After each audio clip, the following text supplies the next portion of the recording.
questions before we get started? So today's lecture, we're going to look at the weak acids, which are the organic functional groups. So again, keep in mind, most of these contain CH bonds. And so we're going to run through the pKa table, relate the acidity of the functional group to that number. And then we're going to learn about the bases that are commonly used to deprotonate those CH bonds. And so it's important that we match appropriately the strength of the base to that functional group so we can get that specific CH bond to deprotonate. So coupled with that, as we start learning about reactions, is what solvent you're going to run the reaction in. So when you're running a reaction, you have your starting material, then we'll have a base, and then we'll have solvent. Solvent is typically an organic molecule that is its own functional group. And so we need to have an understanding of how the base is going to react with the starting material and not the solvent.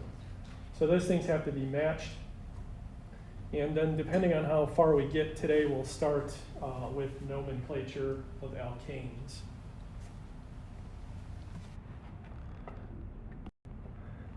So we left off last time reviewing the strong acids, and we know that in water, strong acids form hydronium ion, so H3O plus.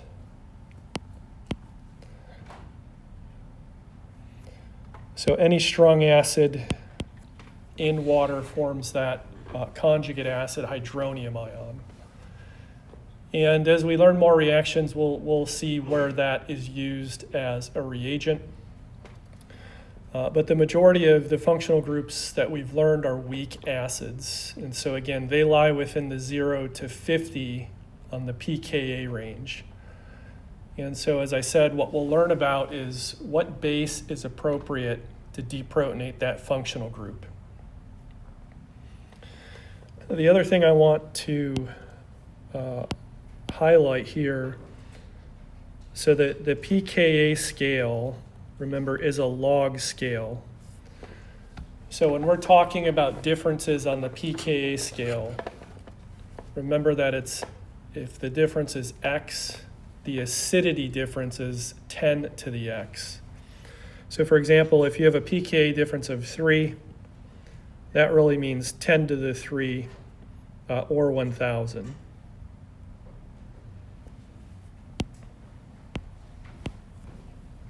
So that part right there is really important when we're talking about the choice of base. And so there's kind of a number that we're shooting for based on if we want the reaction to favor the products at equilibrium. So again, just to run through this table, the point of this table is that it's basically showing you all the functional groups that you've learned. So a part of understanding organic chemistry is really pattern recognition. So when you're looking at a molecule, you're identifying functional groups, you can come back to this table to see where the pKa lies of those functional groups. Now granted, some of these molecules, they're specific, but you're just looking for a substructure of that to match with the functional group. So the table is arranged according to the pKa value. So at the top you have the most acidic. So carboxylic acids, again, just round the number. So it's about 5. So go 5, 10, 15, 20. That makes it a little bit easier to understand. So we have carboxylic acids is the most acidic. And so an example of that is acetic or ethanoic acid. And so really what we're looking at when I say carboxylic acid is just that part. This other part of the molecule that I'm highlighting in green that can affect the acidity, but really we're looking at the CO2H part. So when we deprotonate the H of the OH, we get the conjugate base. That's called acetate or ethanoate, and so that's just the nomenclature part. So you can scroll down to the bottom, and you see that alkanes are the least acidic. So now that's a CSP3 hybridized carbon H bond. The example I'm giving you is ethane. But again, when you're looking at a molecule, really what you're looking for is that CSP3 hybridized carbon H bond. That's what I mean by alkane. And those have the pK at the highest part of the scale here. So that's 50.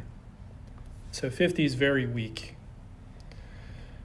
When you deprotonate, you end up with a carbon anion. So that's called a carbanion.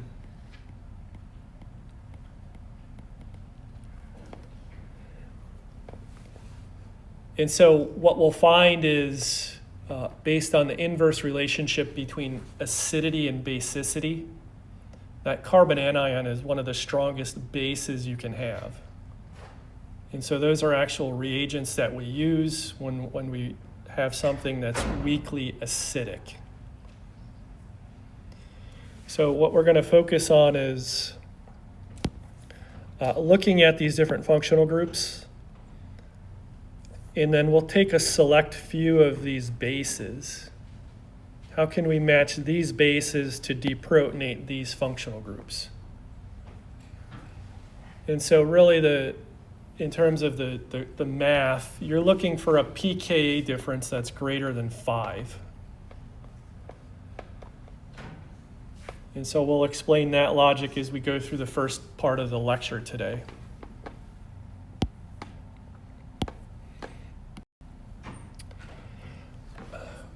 So when we were talking last time about the factors affecting acidity, we talked about resonance factors, induction, and so now we'll talk about the periodic trend. So we're going to move across the period with carbon, nitrogen, oxygen, fluorine. So in our table here, we see those elements C, N, O, F. We're just moving from left to right across period 2. In the second row here, there's electronegativity. So you can see that increases towards fluorine. So from carbon to fluorine, fluorine's the maximum on that scale at 4. Now for the example of the acid, all we're doing is just filling that central element with the maximum number of hydrogens. So for carbon, we have methane, nitrogen, ammonia, oxygen, water, and then fluorine, HF.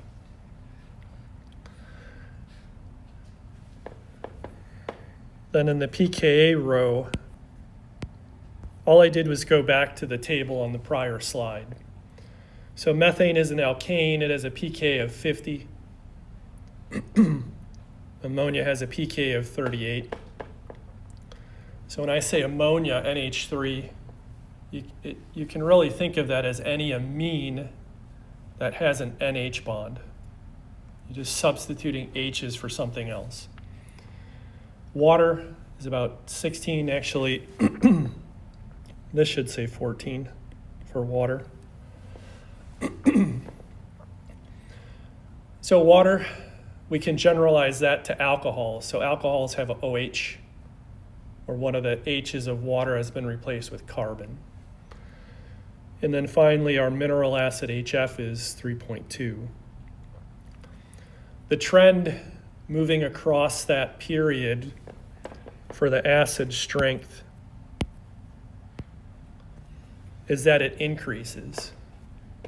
So HF is a stronger acid than water. Water is a stronger acid than ammonia, and ammonia is a stronger acid than methane.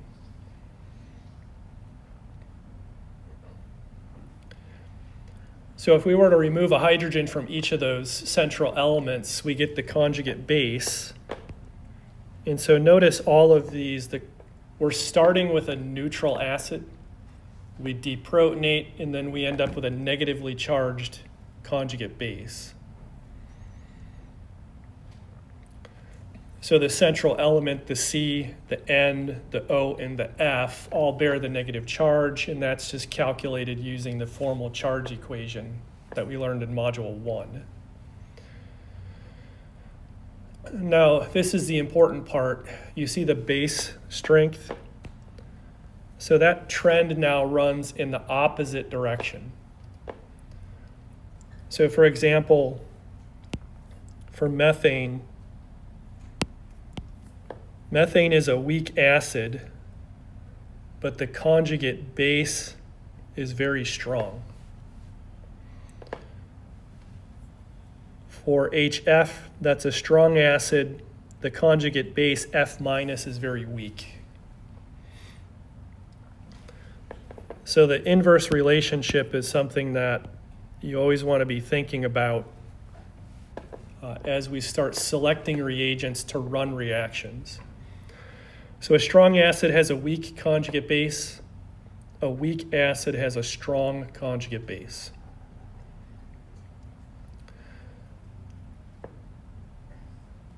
And then the last trend here, so we were moving across the period, but as you go up and down a group, acidity increases as you go down a group.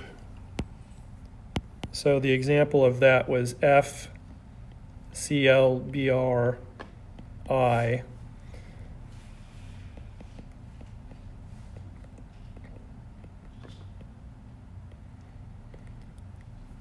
So that trend going down the group increases acidity because the atomic radii is increasing, and also this characteristic of polarizability. Really, you have less orbital overlap between the hydrogen and that element, so the bond is not as strong to begin with.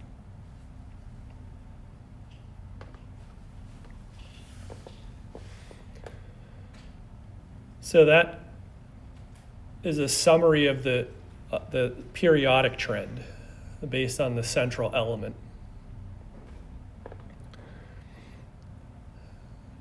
Any questions before we go on to the next factor?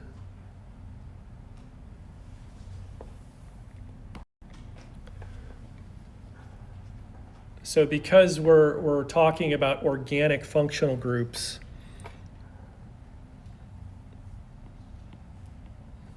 CH bonds, we know that carbon can have 3 different types of hybridization. And so for this example, I've used a 2 carbon count molecules as the examples. So alkane, alkene, alkyne. So we go from sp3 to sp2 to sp. And those are shown with the model compounds ethyne, ethene, and ethane. So notice the pKa trend. The alkyne is the most acidic, has a pK of 25, then the alkene at 44, and the alkane at 50. When you remove a hydrogen from that acid, you get the conjugate base, and notice all of those are bearing the negative charge, which is on the carbon atom. So when we see the hybridization, sp to sp2 to sp3, a reason that's used to explain the acidity trend is this %S character. And really what that's derived from is they all have a single s orbital And then what you're dividing by is the total number of orbitals to get the number in that last column. So for example, sp, that's an s orbital divided by 2 total orbital equals 50%. The 33 is single s orbital divided by 3 total orbitals. That equals 33. And then finally, sp3 is 1/4. That equals 25. So how does this explain the acidity trend?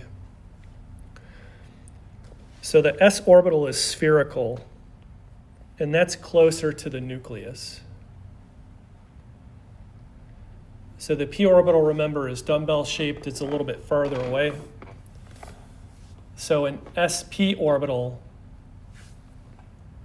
is closer to the nucleus, so that negative charge is more stabilized by the protons in the nucleus.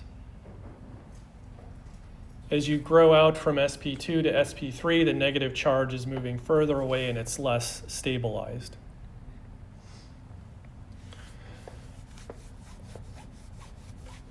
So I'll sort of preface the next slide, which is the question on this. I've highlighted HA, HB, and HC. So if we characterize the carbon atoms that those hydrogens are bonded to, this is sp3, this is sp2, and that's sp. And so really what you're doing is equating then the pKa value. So 25, 44, 50.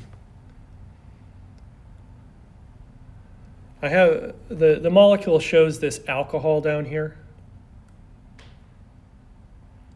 So primary alcohol. And that's a pKa of about 16.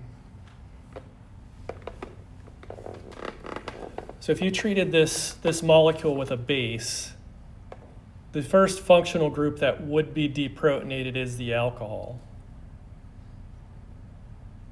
But let's sort of ignore that for now. From HA to HB to HC, if you had an appropriate strength base, of those CH bonds, the first one that would be deprotonated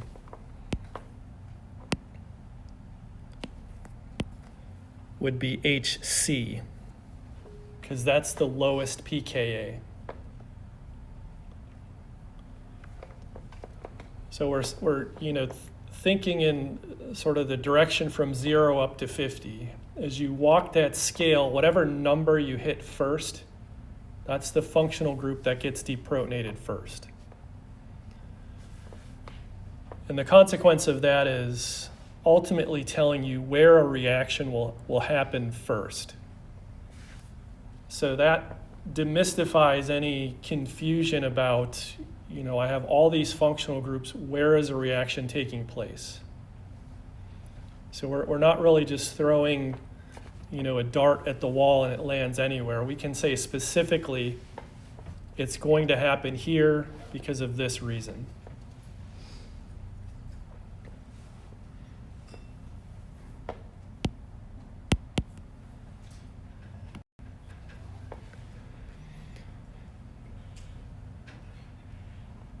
So in this question, which does mimic kind of the questions you see on the ACS final, oftentimes you're asked to rank things. And again, the ranking is going to come down to some number or some reason. So it says, which of the following ranks the hydrogens in order of most to least acidic?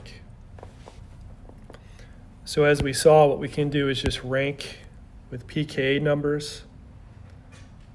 So 25, 44, and 50. So this would be most, 50 would be least.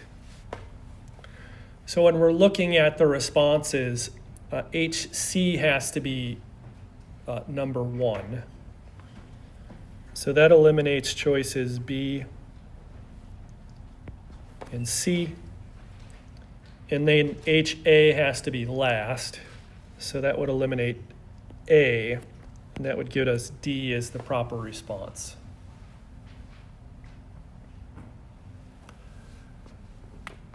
So as you see questions like that in terms of ranking, you always have to apply some logic that follows a trend. And then when you look at the responses, pay attention to the wording. So most to least, or if it says least to most, or fastest to slowest. And then look at these greater than or less than signs. I always sort of look at the first thing, make sure I'm figuring out what obeys the order that the question is asking. Use some logic, eliminate the derailer or distractor answers, and then go to the last entry. That can help you eliminate some more and then figure out what's in the middle. Is that ranked properly?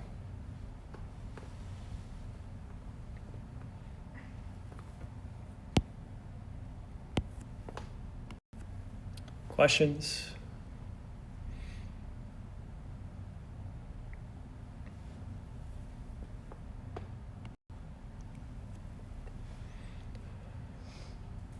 So what we're going to talk about now is looking at some functional groups, and then we want to start understanding what's meant by equilibrium, and then how equilibrium is conveyed in terms of arrows. There's a lot of different arrow types in chemistry, and so we want to understand what the arrow means. Let me highlight, on your slides, you may be missing an H in an arrow. So I would say fill that stuff in, so H down here as well. So we have 2 reactions. We're keeping the base the same. So sodium hydroxide in both cases. And then we're looking at 2 different functional groups, a carboxylic acid and an alcohol. But what's common to both of those functional groups, I'll highlight in green, is the OH. And what's different, they both have 2 carbons. I'll highlight in yellow. But the acid has a carbonyl group, and the alcohol does not. So the number in red here, that's the pK of that functional group. So carboxylic acid is 5. The OH of ethanol is 16. We're using the same base. The arrow, which is starting at the base, is abstracting that proton. So it starts from a lone pair, points to the hydrogen. Because we're forming an OH bond that results in water, we have to break this sigma bond here. So that arrow starts at the sigma bond and it points to that oxygen. So ultimately, the negative charge of hydroxide ends up on the oxygen of the conjugate base. So in both instances, we're abstracting an H from an OH group, and then the oxygen gets the resultant charge. The conjugate acid on both sides is water. Its pK is 14. The conjugate base, this is called a carboxylate.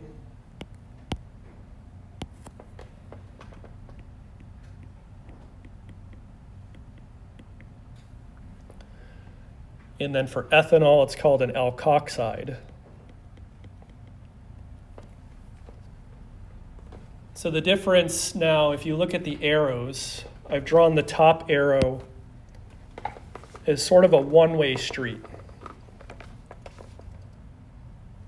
The bottom arrow has this sort of half arrow going forward and then an arrow going backwards. Now the thing to really keep in mind when I say equilibrium, again, equilibrium is not 50% starting material, 50% product. Equilibrium is the state at which there's no further change in concentrations. The reason this top arrow is drawn this way is the difference between 14 and 5.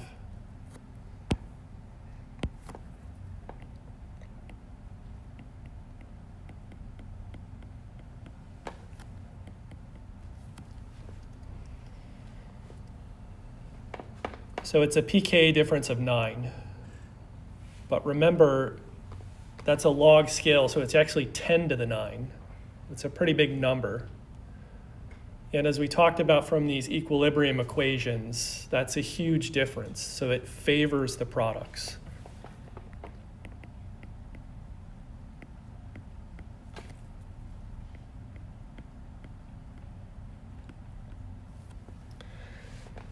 The reason the arrow looks different in the bottom reaction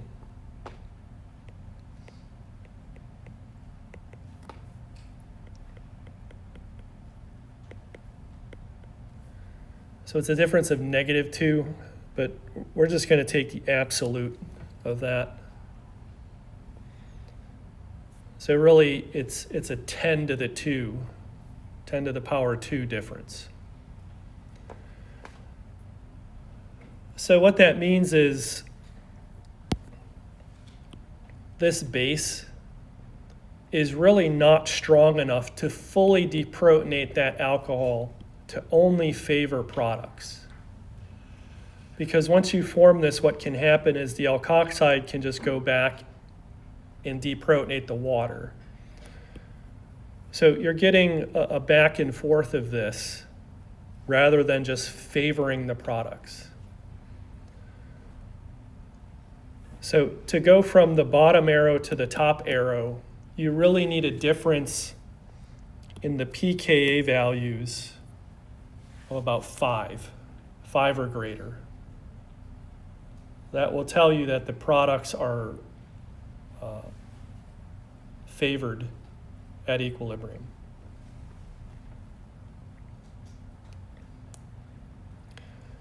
So the main factor that's why are these so different if they're OH?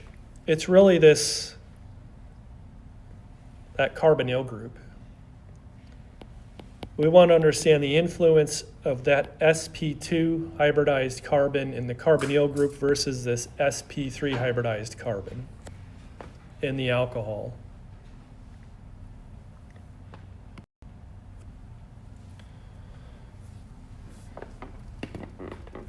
So what's present in this structure that this does not have?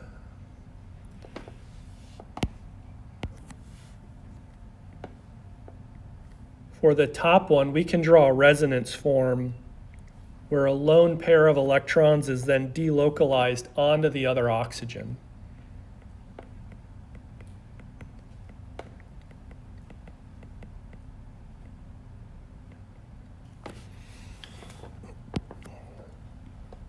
This arrow with an arrowhead on both sides of it, that's resonance.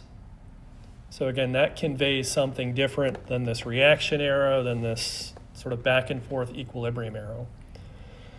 But what we see now is the oxygen through the resonance forms has a negative charge on both.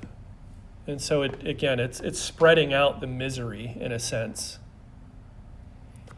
Whereas in the alkoxide on the bottom, that negative charge only resides on the oxygen.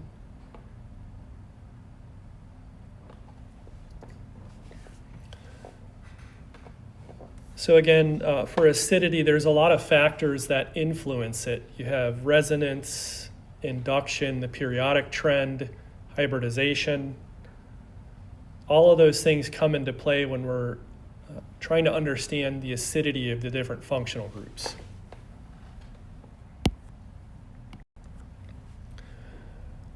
So as I said, the arrows are pretty important, and we need to understand what they're conveying.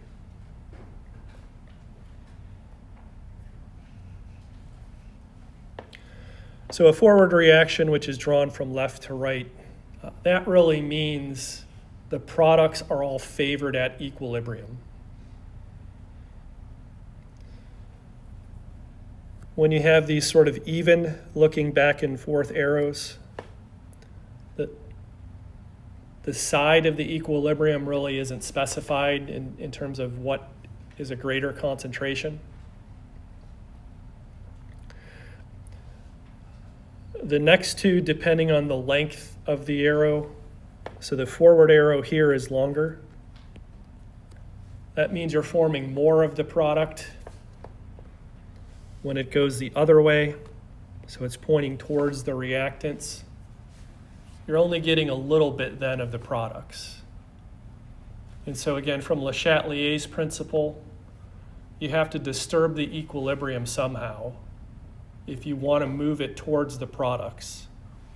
You either extract the product out as the reaction is running, or you can swap the starting material side with more, so that pushes the equilibrium towards the products. That comes into play into some of the reactions we'll learn. I would say for the most part in organic 2 more than organic 1. Resonance is the double-headed arrow. And again, when we're thinking about resonance hybrids, they're not separate structures. They're really one thing that's indicating to us where a charge may be.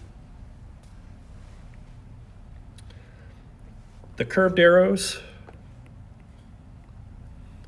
show different electron movements. So if it's a double-headed arrow, that's 2 electrons. The fish hook is 1 electron. And then this last arrow is called retrosynthesis. We'll learn more about that later on in the semester. That's about planning. So we have some product that we want to make. How can we think about making it? What are the bond disconnections from basically the acidities of the functional groups that we're learning? So that's really like a blueprint or a planning. But again, all of these arrows are conveying different information to us.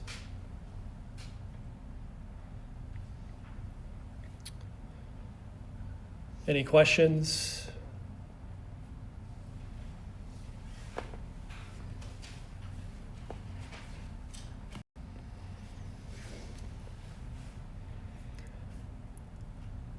So here we're given an acid-base reaction or a proton transfer reaction, however you want to think about it. And then it's asking us to decide what type of arrow should be in between. So let's just label some functional groups so that we can decide what exactly is happening. We have a carbon with a negative charge, so that's called a carbon anion, carbanion. And we have an alcohol. And on the other side, we're ending up with an alkane and a negatively charged oxygen and alkoxide.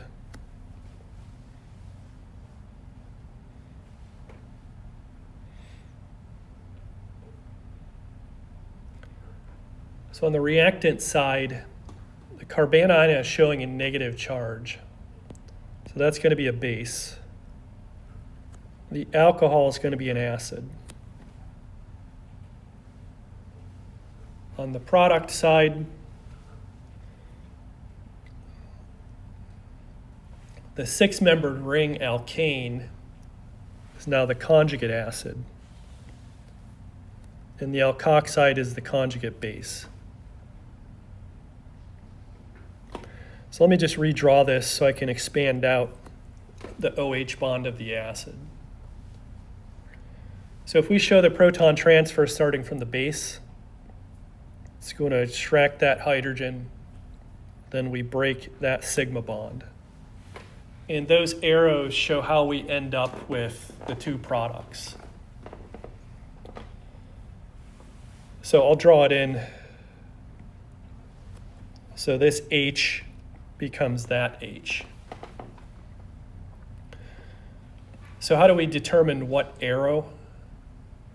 We have to look at the pKa values of the two acids. So we have CSP3H, that's an alkane, and we saw that was a pK of 50. For the alcohol, which is the acid on the starting material or reactant side, that pKa was about 16.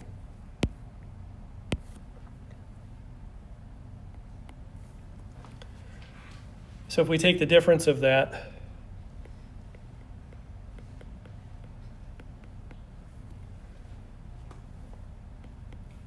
so what do we end up with? 34. So 34 is definitely greater than 5. So what that's telling us is that A would be the correct arrow. That carbon anion is so strong, it's going to immediately react with ethanol to give us the cyclohexane and the alkoxide base. So when the arrow goes in that forward direction, another way of putting it, this base is so weak, it cannot deprotonate any of these CH bonds to go back the other way.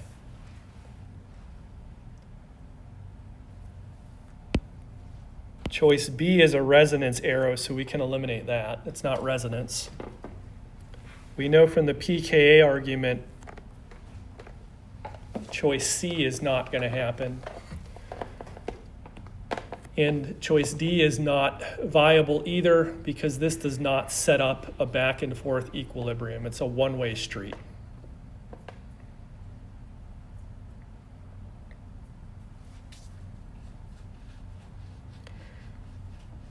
So now let's just sort of backtrack when we had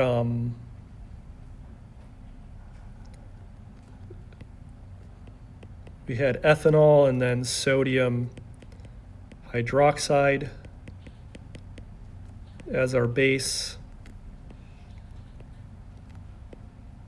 We were drawing the arrows like that.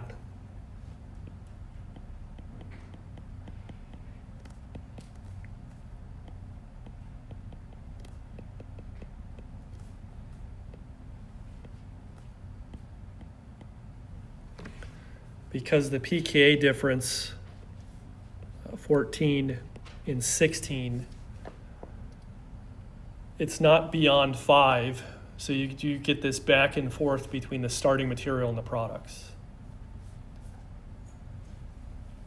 So practically speaking,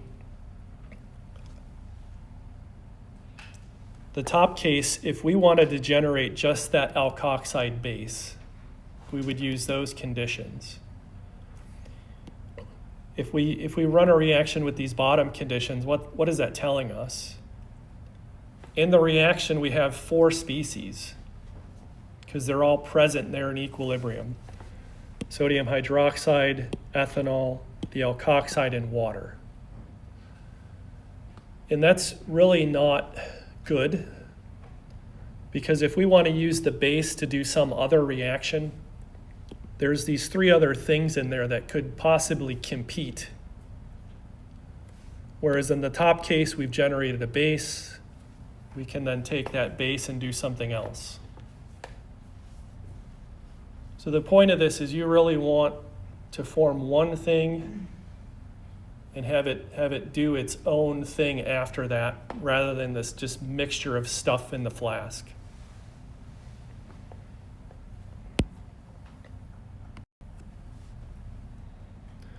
So we'll look at a couple more examples of how the rest of the stuff in a molecule affects acidity. So in the prior example, we saw ethanol.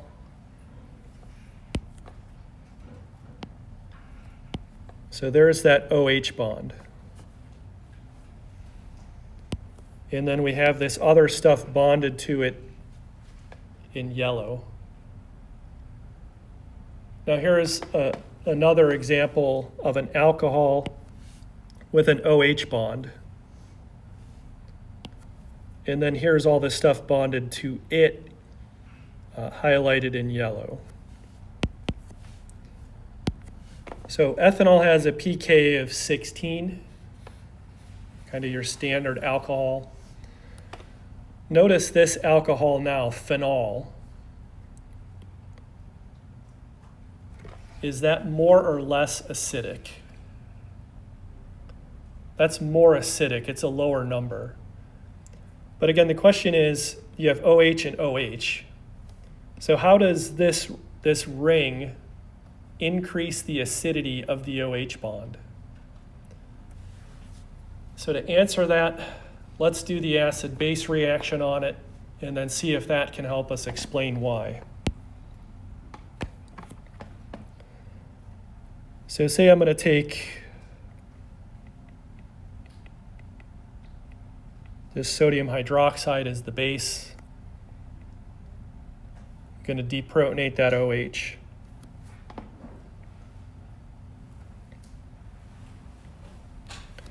So the product we get from that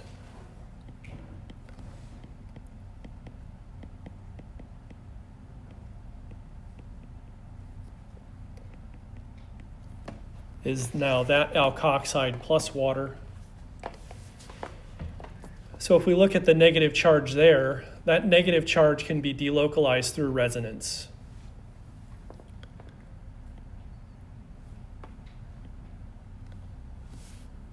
So we have O minus, and then next to it we have that pi system, those three atoms. So the negative charge can go now onto a carbon. That's in that ring. And then that can further be delocalized through resonance because we have another pi system next to it.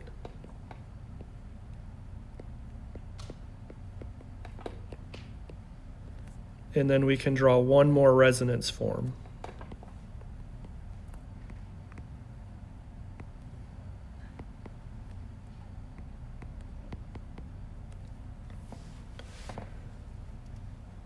So really at this point, the conjugate base, that alkoxide, is helping us to explain why that OH group is so much more acidic. The negative charge is now spread out over these four different atoms, and that's a stabilizing effect. So why is phenol so much more acidic if both are alcohols? So I think choice A would be the best response. The resulting conjugate base of phenol is resonance stabilized, whereas in ethanol it is not.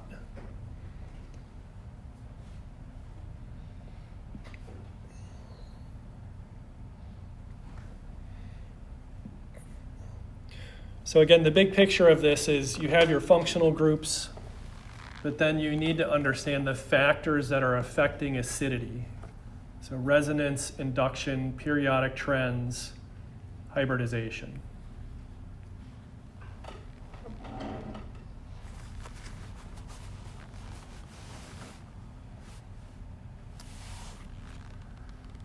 Questions?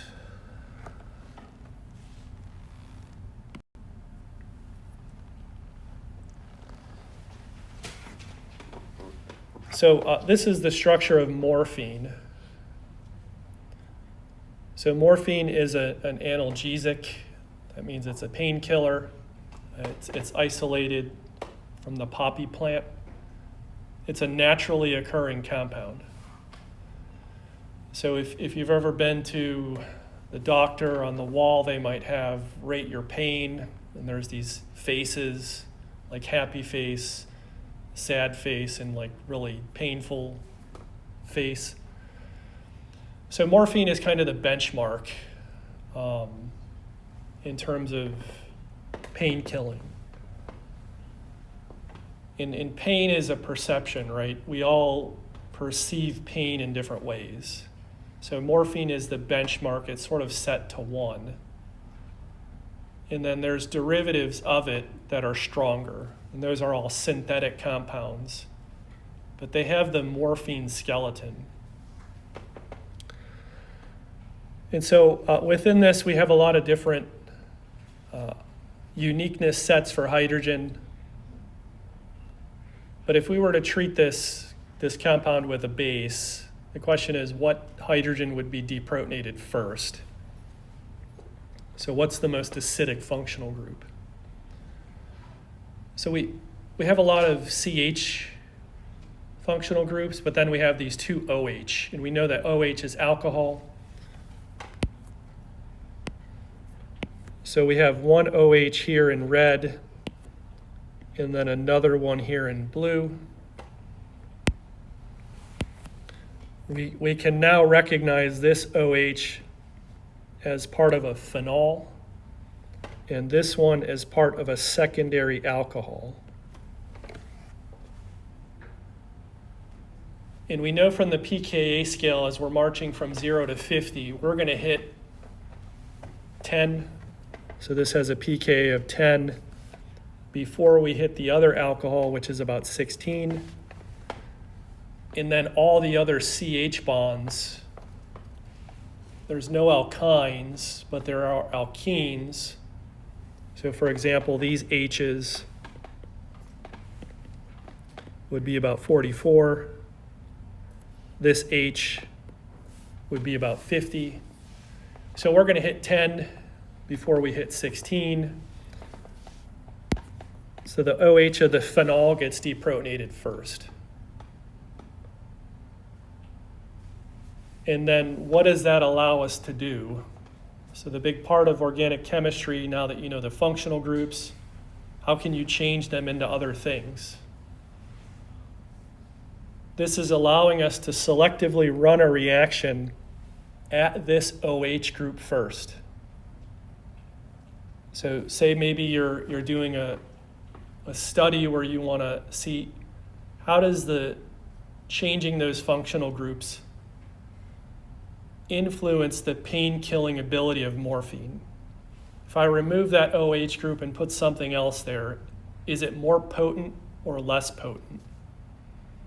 And so that gets into like pharmacology and toxicology and all these other subjects.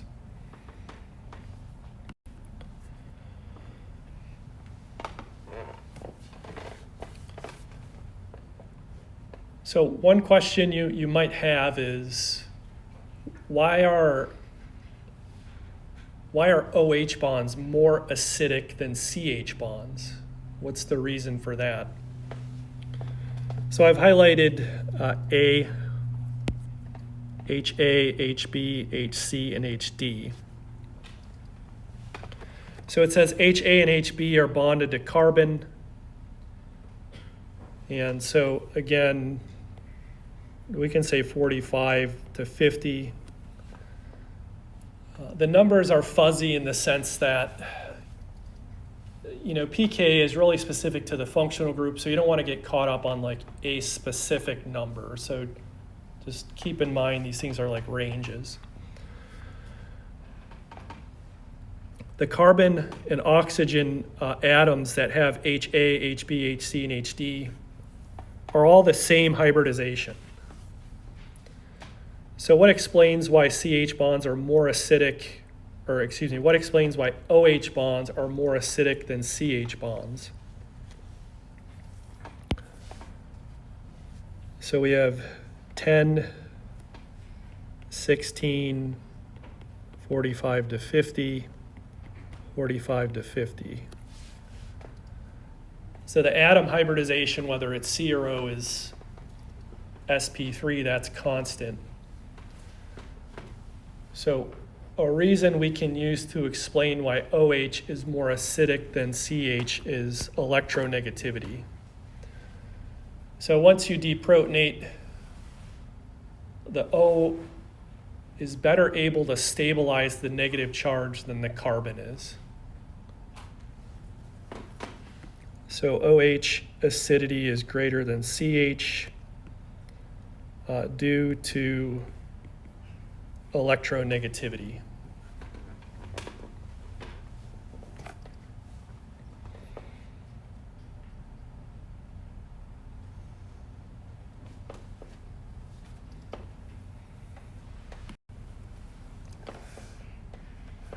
So again, what is the benefit of this? On the left, again, there's morphine. On the right is OxyContin.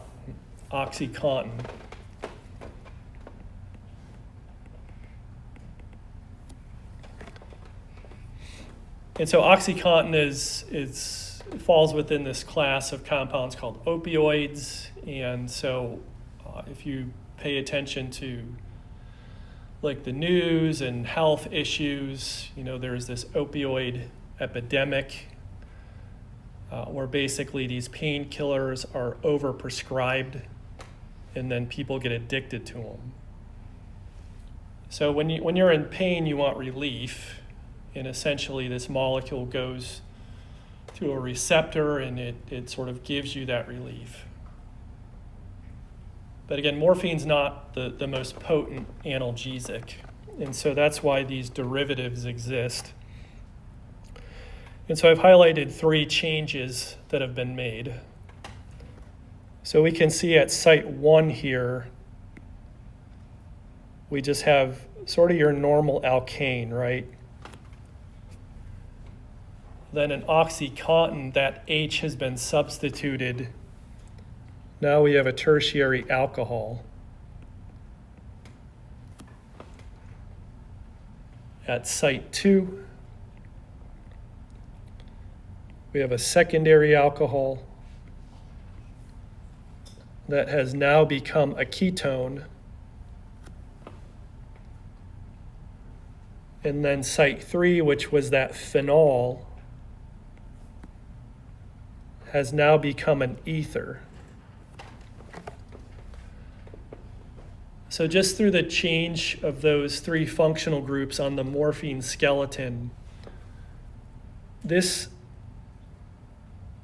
compound, OxyContin, has a perception of being 2 times as strong.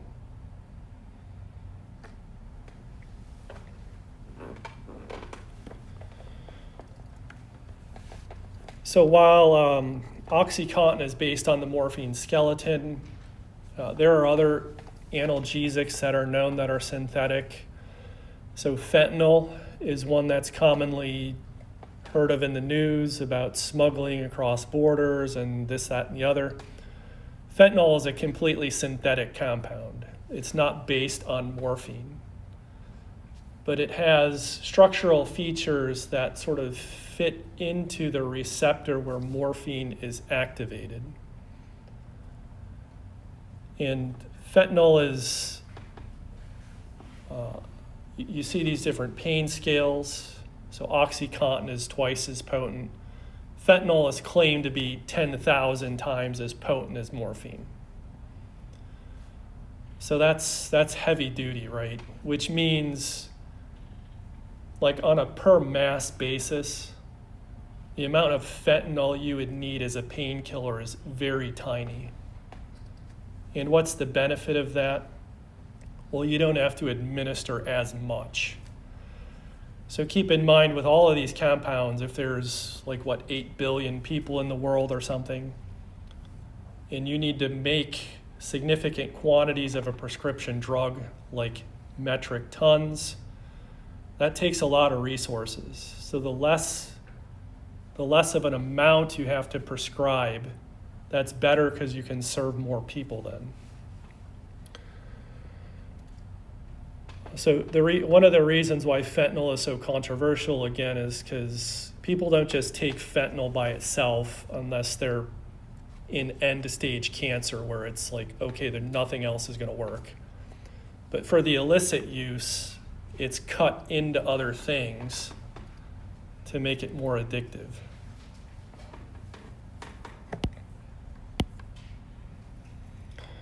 So that's some of the stuff that we're going to sort of learn throughout the semester is how do you take one functional group to make another, and the benefit of that is, you know, it might have better characteristics or properties that we enjoy as humans. So let's start putting all this together and seeing if we understand, you know, based on some different structures, what's more acidic, what's less acidic. So the important thing is this inverse relationship between acidity and basicity. The stronger the acid, the weaker the conjugate base. So we have A, B, C, and D. So those are our acids. And it says, which has the weakest conjugate base?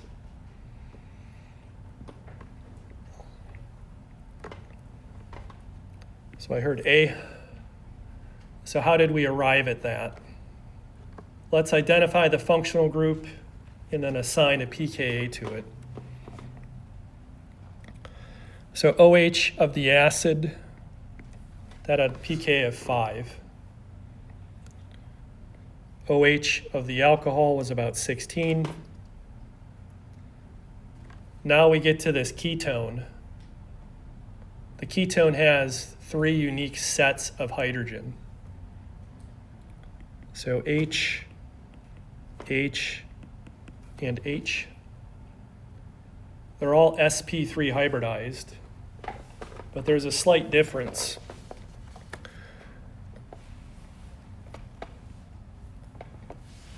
Those 2 carbons bonded to the carbonyl group are called alpha carbons.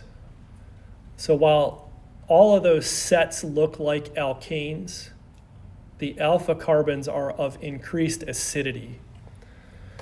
So their pKa's are about 20. And then this carbon at the beta position, so just the Greek alphabet, that's 50. Yep. Are they alpha carbons due to their attachment to the carbonyl? To the carbonyl. So carbons directly attached to a carbonyl are called alpha carbons.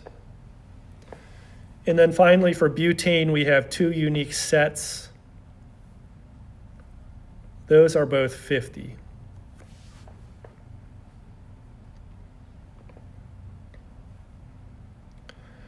So we see that the OH of the acid is the strongest acid, so its conjugate base is then the weakest. So O minus and then some metal M plus.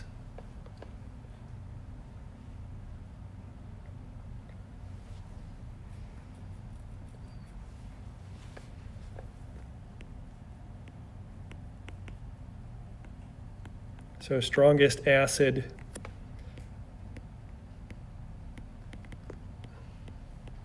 weakest base. Yep.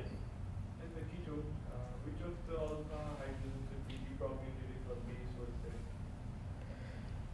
So the question was in compound C, which alpha carbon would be deprotonated if a base was present?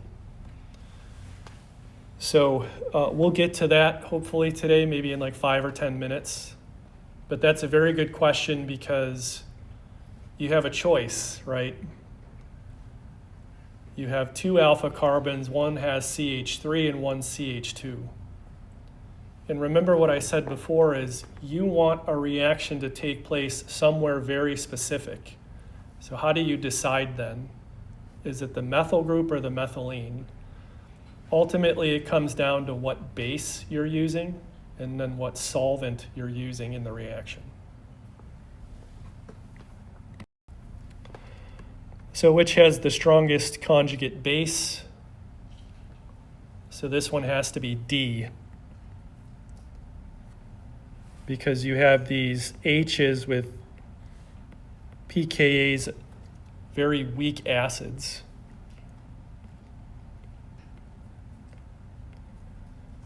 So if we were to deprotonate one of those,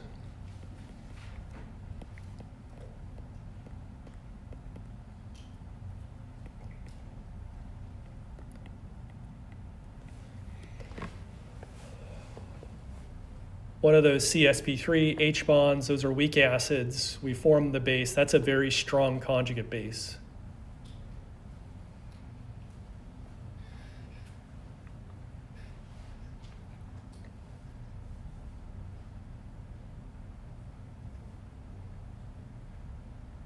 So again, to highlight the inverse relationship is very important when you're considering these type of problems.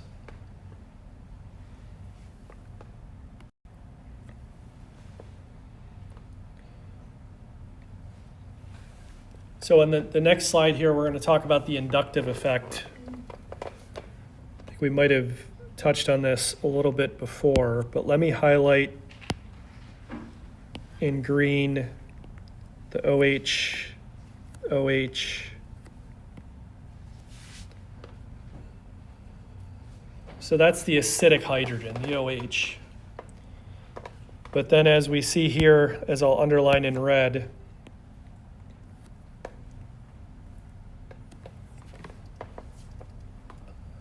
we have this acid that has a negative 0.25 pKa on the left, then this one that's about 5 on the right. And so what is the difference? Again, it's this stuff at the alpha carbon.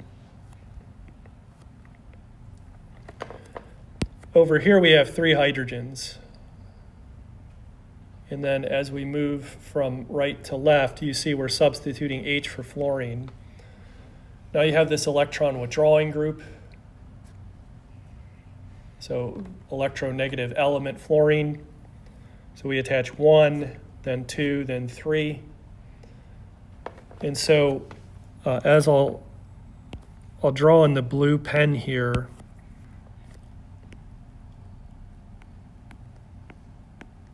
those fluorines are negative, delta negative, due to electronegativity. So they're tugging on that OH bond through the sigma bond network. So it's really weakening that OH bond. And so the more of them you have, the more acidic the OH bond is. And then as we see in the bottom case, we have the fluorine directly bonded to the alpha carbon. But as we move it out,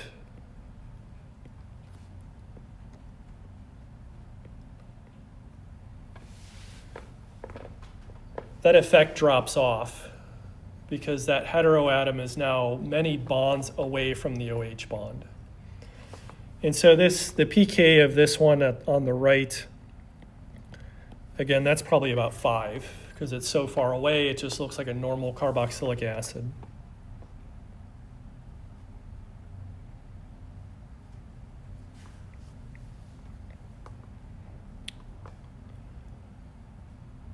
Any questions?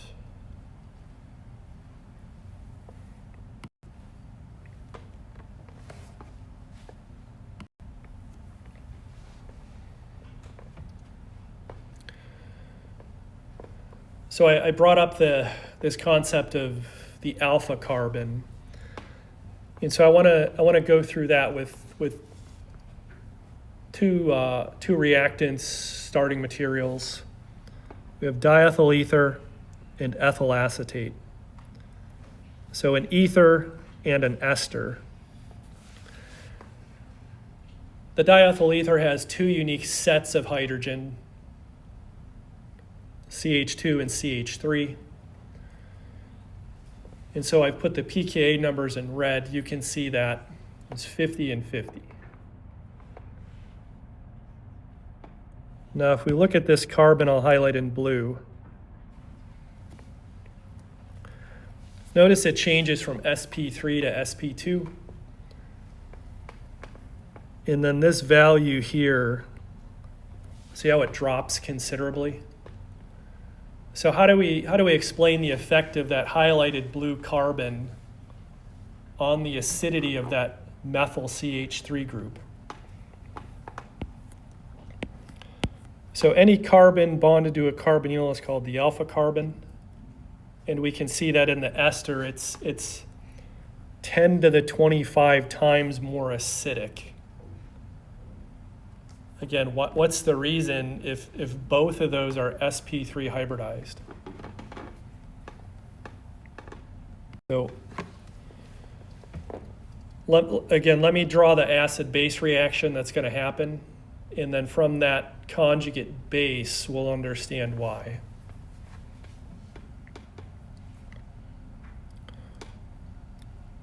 So I'm going to use sodium. And then for our base, it's hydride, H minus.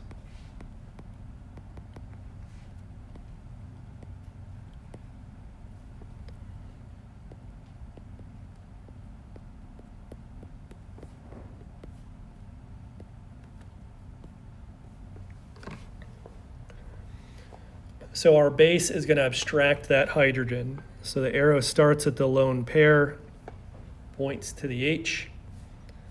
We break the CH bond, so the electrons go onto the alpha carbon. The conjugate acid is hydrogen, HH.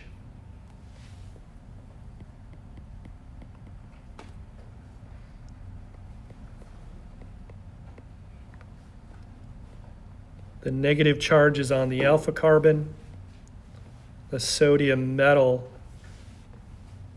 is balancing the charge. Now the reason that's so much more acidic is due to resonance. The lone pair can be delocalized onto the oxygen.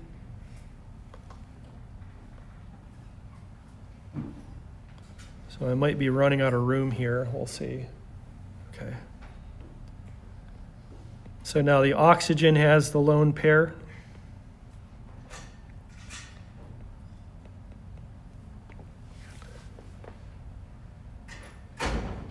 So the negative charge is both on the carbon and oxygen. In the diethyl ether case, that's not possible. The negative charge is only residing on a carbon. Does the sodium ion move along with the negative charge, or Yeah, so the sodium will basically follow the negative charge.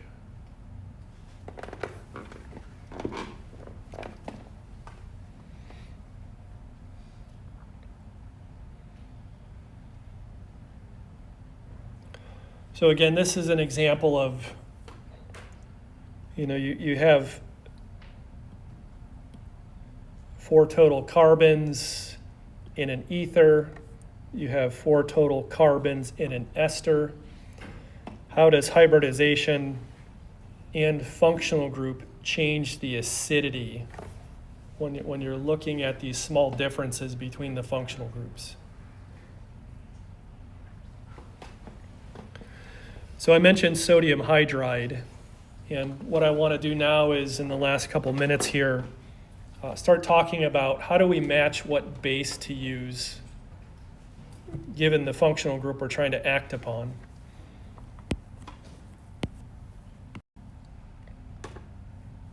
Forward here. So these are common bases.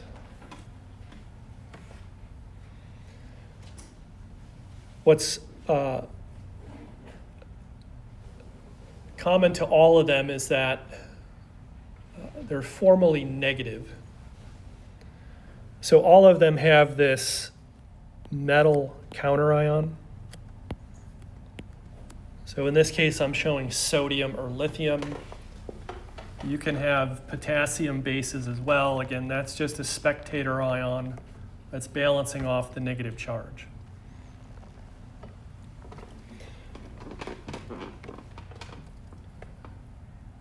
So this order here is weak to strong. So sodium ethanoate, that is a weak base. How do we classify this? So in organic 1 and 2, whether it's an acid or a base, we're always referring back to the pKa scale. So even though we're talking about basicity now, we're not going to use a pKb scale because we can just invert things back to the pKa scale. So sodium ethanoate is a weak base. Why? Because its conjugate acid is strong. So we go down the first column, we end up with this compound called N-butyl lithium. So that's the conjugate base of butane. So that's a strong base because its conjugate acid, which is an alkane, is very weak. So again, it's important to keep the logic of that inverse relationship in mind.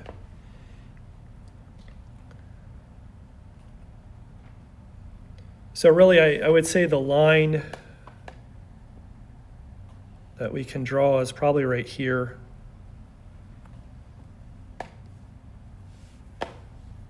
So these three on the bottom are really strong bases, and these three on the top are weak.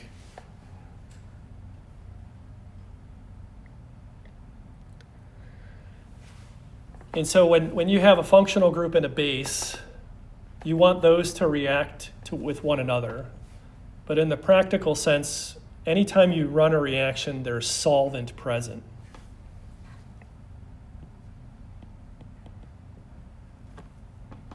So I have it written there, but solvent is a molecule. So it's a molecule with its own functional groups. We do not want the base to react with the solvent. So essentially, solvent must be inert. The base cannot react with the solvent because then other stuff's going to happen that we don't want.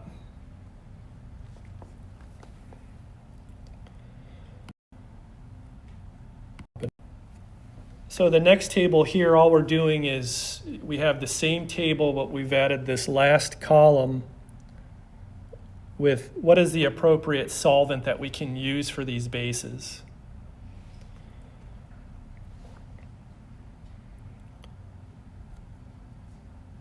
So really the line is now sort of nudged down one.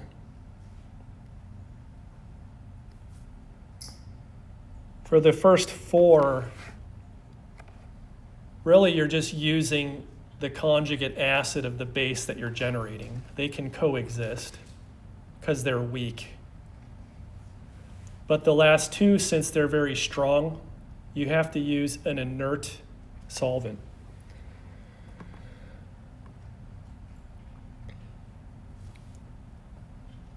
So tetrahydrofuran is abbreviated THF. That's an ether. And we can look at that ether and say, okay, there's two unique sets of hydrogen. They're all alkanes. So this H, that H, you have pKa's about 50. So we can generate those bases in that solvent and nothing will happen. Hexane, again, that's just an alkane, and then any pK of those CHs is 50. So the difference between the first four and the last two solvents, the first four are called polar protic solvents.